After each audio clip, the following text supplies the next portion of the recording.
Hey now, Brawlers, it's time for another Board Game Brawl review with Nick Minahan, sponsored by BoardGameBliss.com.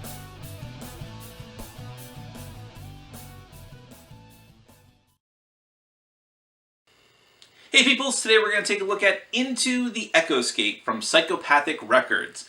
And your first question might be, what business does a record company have making a deck-building card game? To which I would respond, well, when it's the Insane Clown Posse's record label and the game is about the Insane Clown Posse, it all starts to come together. So buckle in. Yes, this is about the Insane Clown Posse if you're not familiar with them, and there actually were a few people in my group who were not because they were on the younger side and perhaps more sheltered from the cruel realities of the world. They are a rap duo. They are Violent J and Shaggy 2 Dope, and hopefully that information will wipe itself from my memory banks after this review. But they are a rap duo, a couple of white guys who wear crazy-looking clown makeup on their face, and that's it. That's the only clown regalia that they have. The rest of them just look like normal guys from like the burbs. But they have had quite a following. They've been around for a long time. I feel like it's been over 10 years at this point. I mean, at least since like Eminem has been out because they've feuded forever. So what, early 2000s, late 90s? But they have a very big following. Their followers call themselves Juggalos. And yes, as one of my friends reminded me, a female Juggalo is a Juggalette. See? Very clever. So that's the real thing. They have in fact, they have this gathering every year called the Gathering of the Juggalos, and it's very interesting. I can't remember the guy's name. It's one of my favorite writers. It's either like Nathan Rabin or Scott Tobias from the AV Club, who actually did like an embedded report at one of the Gathering of the Juggalos. It's harrowing reading, but you should check it out. But they do this Gathering of the Juggalos. Somehow, Faygo, which is a generic pop or soda that I used to drink back in Ohio, became associated with them. There's a lot of like occult imagery and things associated with them. It's a scene, man. It's a scene, okay? And I highly recommend that you go and watch. In fact, stop this video right now. Rarely will I tell you to do that. If you have not seen it, go and watch their music video, Miracles. You will not regret it, is all I can say. Moving on, assuming you're still around.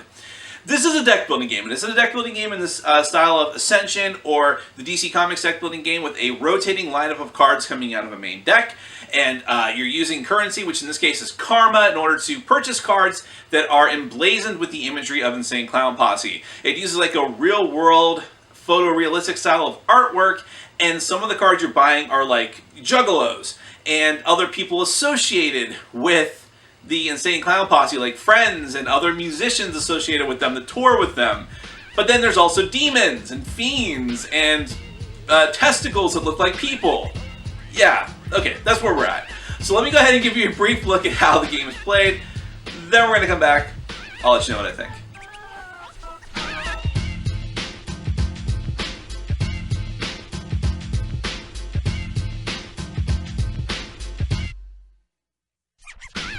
Into the Echoscape is a competitive deck-building game for 2 to 4 players. The goal is to have the most gathering points at the end of the game, which happens when the last card is drawn from either the main deck or the epic deck, and then everyone has taken an equal number of turns. Thematically, you're part of the Dark Carnival, fighting the Nether Void, and do you really care? I doubt it. Anyways, standard deck building rules apply here, where you will each start with an inferior deck of cards, and then use those cards to purchase better cards, putting them into your discard pile, and then eventually reshuffling, which means you will have access to those cards later. This game uses the Ascension style of deck building, where a randomized row of cards is what you'll primarily be buying from. Your starting cards are 7 ninjas, which give 1 of the currency of the game, Karma, and 3 hound dogs, which you can count as any type of crew. This leads to one of the game's slightly more interesting aspects and something previously seen in a game like Star Realms: color matching based on factions. More on that in a minute. For now, you shuffle these 10 cards and draw 5, which is always what you draw at the end of your turn. You'll place a game board on the table and populate it with the 4 decks of cards. As a side note, these game cards can be removed permanently via abolish effects, which sends them to the abyss. Let's take a look at the Juggalo deck first. This deck is shuffled and placed face up, and players can always purchase 1 from the top for 3 karma, or spend 1 karma to cycle the top card to the bottom. This is important because while they are all Juggalos and they all give you +2 karma, they have 3 different colored crews. Playing 3 cards or more of the same crew will activate a special ability. The Dark Carnival gives you +2 karma. Psychopathic lets you draw a card, and Underground lets you draw a flavor card, which we'll get back to in a moment. The main deck is mostly filled with cards from the 3 crews, and that's why it's key to establish immediately what color matching you're going for. This deck is shuffled, and 6 cards are flipped face up from the top for players to purchase. If you buy cards from the row, they'll fill back up at the end of your turn. Main deck cards have a variety of effects, and you'll always use karma or the effects of other cards to nab them.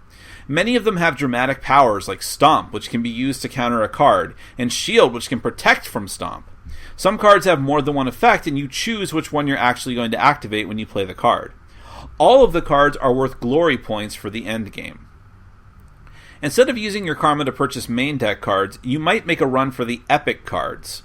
3 of these are always face up, and they also are the most likely way the endgame will be triggered, by running out. These cards are far more powerful and expensive than their main deck counterparts, but they get purchased and used in the same way.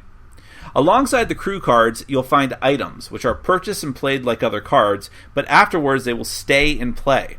Their effects might be continuous or have restrictions like one-time use. Some effects will allow you to draw from the flavor deck. Flavor cards go into your hand, but whether you use them or not, at the end of the turn they'll be discarded into the flavor discard pile. These cards have a wide variety of power levels, so you may end up with something mediocre or something very powerful. Along those lines, some card effects will let you roll on the Wheel of Fate table. Simply roll the included d12 and hope for a high number, though nothing on the table will hurt you, so it's not like you're going to be risking anything. Lastly, there are the Fiend cards. These are completely optional for the advanced game, and if you do use them, they get mixed into the main deck. When purchased, they go right into play in front of you, not into your discard pile, and they stay that way until you decide to use their effect on your current turn or a future turn. This effect can also be countered with stomps, but not when they first go into play in front of you. Either way, when used, the card goes to the abyss, and they're never worth any glory points. Many of the Fiend effects have negative impacts on the other players. Take your turns, buying cards and using their effects, then dumping your hand into your discard pile and drawing more cards until either the main deck or the epic deck runs out, and then everyone has taken the same number of turns. Then you just add up the glory points on all of your cards. Whoever has the most is the winner.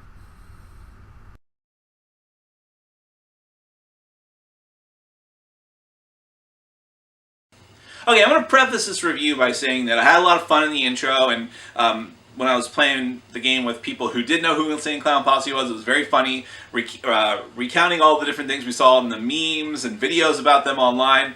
It's all very funny and very tongue-in-cheek, and although I think they take it very seriously, the Juggalos and the Insane Clown Posse and their friends themselves. But I'm not one of those people who judges people for what they like. I think that is a losing game, especially when it comes to music. If you like it, more power to you, because let me tell you something. There are bands and artists, especially like anime music, that I would be mortified to show or to have any of the people I've ever dated in my life listen to. So I know a thing or two about liking embarrassing things, and I will not ever judge anyone for it, although I guess I just did. But moving on from that, I'm certainly not a fan of the Insane Clown Posse, so I didn't know what to really make of this. But I'll tell you this much. This is a solid game. It's not like a great game, and I think ultimately other deck building games I have that fit this mold, the DC Comics game and being a prime example of that, are going to stay on my shelf, but this is not. But that's because while some of these games are completely themeless, and this is somewhat themeless to a degree, I do like the subject matter, and at least the imagery of those games better. But there are some very interesting things at work here. Some interesting things I think could have been cut from the game, but some I'd like to see in other games. And ultimately, if you actually are an Insane Clown Posse fan and a tabletop gaming fan at the same time, this is your jam. I mean, you could not ask for a better interpretation to the tabletop of your favorite bands. You know, I can't imagine any of my bands that I like getting an interpretation like this. So you should count yourself lucky, even though it's just an okay game. But let's go ahead and break it down from the beginning. Artwork and components and all that different type of stuff, it's okay. Now, they use like I said, the artists in the game, it's definitely high quality art. They use sort of a photorealistic style, which I'm not necessarily a fan of. Some of it just looks creepier. It kind of goes into the uncanny valley to a degree, but it's fine. It's high quality, and the graphic design is fine, so I can't really complain about the presentation that much. Then you go into the theme, and of course, like I said, I'm not an Insane Clown Posse fan, and it is just buying cards. It's the bane of many deck building games' existence is on full display here, where you're just going through the motions buying cards, and it doesn't really mean anything to a certain point, but that's okay. I think you already know that going in. And again, if you like the Insane Clown Posse, you're looking at all these things that you know, bands that you know, that are associated with them, the Juggalos, and different people who I don't even know who they are, and as well as like all these demons and hatchet clowns who probably, if you're a Juggalo and you go to the gathering of Juggalos, you're used to these pictures and know these things by name. So if you're in that camp, then the theme will work really well for you. So onto the gameplay. The deck building itself is just by the numbers, rotating lineup, buy the cards, put them in your deck, blah, blah, blah, which is fine. Whether or not you like the more deterministic deck building, where there's like static sets of cards, or the rotating lineup, that's a matter of taste. I'm fine with either of them, and it works here. But there's a few things that are different. One of them is the Juggalo stack, which there's always a stack of cards you can buy that are better than your crappy starting cards in any kind of deck building game, or most deck building games. And in this case, you have the Juggalos. What's interesting is the color format.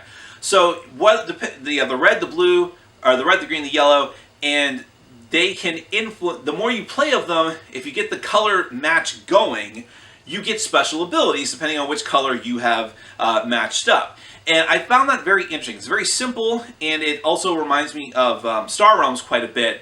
But it works well here, especially since that stack of Juggalos is constantly circulating. You can choose to circulate one down to the bottom to keep it near there, in order to keep someone from getting one that you know a color that they've been going after. And I found that very interesting. It's something I'd like to see in other games as well. And it also gives you, I always like it when a deck building game gives me more focus, and it's not just like, buy the most expensive thing that's out there. This one, you still want to do that to a degree, but now, because so many cards in the lineup that come out of the main deck actually are made, if you have that color symmetry going, or not symmetry, but you know what I mean, color synergy going, it actually, you could like say, whoa, okay, that card, if I was going for red, is amazing, but it's not going to do me much good. It's too late in the game for that. For me to be going after red cards, there's not even any red Juggalos left, which is just a funny phrase to say. But this blue card, which is less expensive, not quite as good as far as power levels go, but I'm all about, not blue, but green, I'm all about green, so I'm going to go for that. So that's an interesting little decision that's brought about because of that system.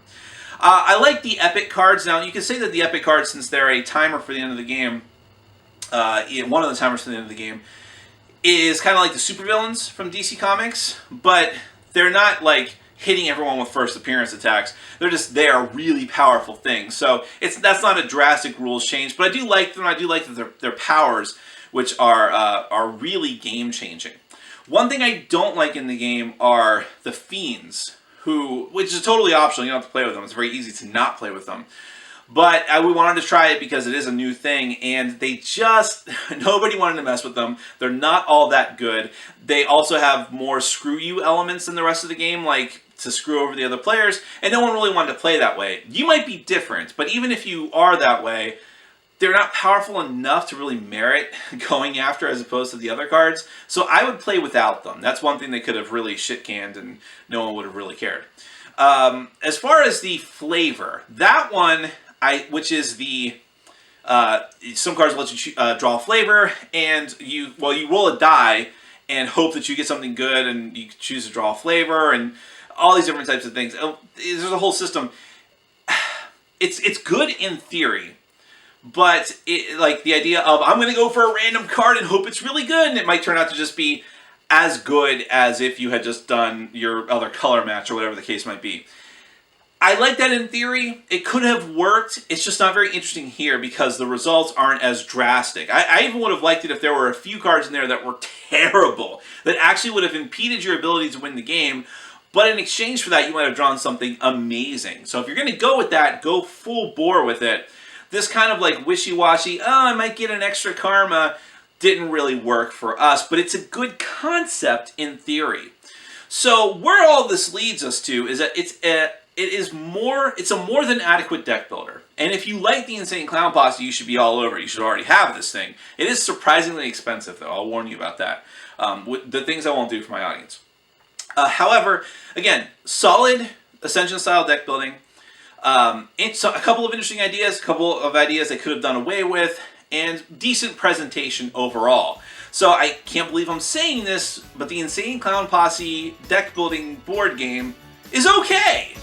It's okay. So, may we never speak of it again. Thanks for watching. Take care. Thanks for watching. Follow us on Facebook, Twitter, and Patreon. And make sure to check out our sponsor, Board Game Bliss, where you can find an amazing selection of games from around the world. BoardGameBliss.com. Thanks for your support.